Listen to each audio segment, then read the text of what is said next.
بہت ہی امپورٹنٹ موضوع کے اوپر بات کروں گا۔ یہ چیز اتنی امپورٹنٹ ہے کہ اس کی وجہ سے ریلیشن شپس ٹوٹتے ہیں اور اسی کی وجہ سے ریلیشن شپس جو ہے وہ بلڈ ہوتے ہیں۔ لٹرلی میں نے گھروں کو ٹوٹتے دیکھا ہے اس چیز میں، جب ہم لاپرواہی کرتے ہیں اس کے نتیجے میں خاندانوں کو ٹوٹتے دیکھا ہے، دوستیاں ٹوٹتے دیکھتا ہے، بھائی چارہ ٹوٹتے دیکھا ہے۔ اور وہ چیز کیا ہے؟ وہ چیز ہے زبان اور ہماری کمیونیکیشن۔ ایک اسکالر نے کہا کہ زبان تلوار سے بھی زیادہ خطرناک ہے، کیونکہ تلوار سے آپ 1 2 3 4 کتنے لوگ کو مارو گے؟ 10 کو مار دو گے ایک تلوار سے۔ زبان سے آپ پوری قوم کو مار سکتے ہیں، زبان کے زہر سے، زبان کے پوائزن سے آپ پوری قوم کو مار سکتے ہیں۔ ایک بار حضرت عائشہ رضی اللہ عنہا رسول اللہ صلی اللہ علیہ وسلم کے پاس بات کر رہی تھی، اور رسول اللہ صلی اللہ علیہ وسلم کی ایک بیوی تھی حضرت صفیہ علیہ السلام، اور رسول اللہ صلی اللہ علیہ وسلم کی ایک بیوی تھی حضرت صفیہ رضی اللہ عنہا۔ حضرت عائشہ رضی اللہ عنہا انہوں نے کچھ ایسی بات کی جو رسول اللہ کو بہت ناگوار گزری۔ انہوں نے کہا کہ یا رسول اللہ، آپ کی جو بیوی ہیں جو ایسی ویسی ہیں، یعنی کہ ان کا چھوٹا قد تھا۔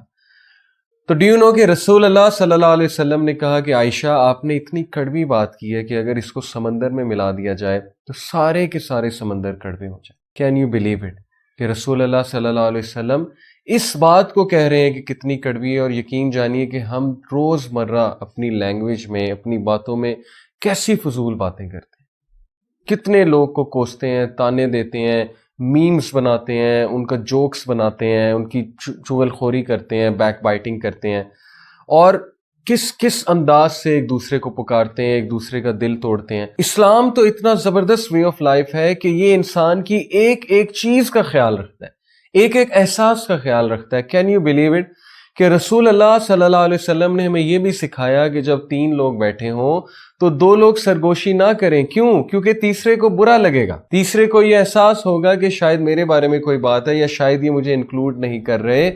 اس سے زیادہ خوبصورت وے آف لائف آپ کو اور کہاں پہ ملے گا؟ اس لیے دوسروں کے احساسات کا خیال کیجئے، اپنی زبان کو کینچی کی طرح، تلوار کی طرح مت چلاتے پھریے، کیونکہ تلوار کا زخم تو ٹھیک ہو جاتا ہے لیکن زبان کا زخم ٹھیک ہونے میں بہت دیر لگاتا ہے۔ بہت سے لوگ اپنے زبان کی وجہ سے بہت سے مسائل میں پھنسے ہوئے۔ خدارہ اپنی زبان کو قابو میں کیجئے، خدارہ اللہ تعالیٰ سے پناہ مانگیے اپنے زبان کا غلط استعمال کرنے کے لیے، کیونکہ جہنم میں سب سے زیادہ لوگ زبان کی وجہ سے جائیں گے۔ یہ میں آپ کو ایک حدیث کا کانٹیکسٹ بتا رہا ہوں کہ ایک صحابی نے رسول اللہ صلی اللہ علیہ وسلم سے پوچھا کہ کیا زبان کی وجہ سے بھی لوگ جہنم میں جائیں گے؟ تو اللہ کے نبی صلی اللہ علیہ وسلم نے کہا کہ سب سے زیادہ لوگ زبان کی وجہ سے تو جائیں گے۔ ایسی تو رسول اللہ صلی اللہ علیہ وسلم نے نہیں کہا نا کہ اگر تم مجھے زبان کی اور شرمگاہ کی حفاظت کی گارنٹی دے دو تو میں تمہیں جنت کی گارنٹی دے دوں۔ تو بردرز اینڈ سسٹرز، پلیز اپنی ڈیلنگز میں زبان کا خاص خیال رکھیے۔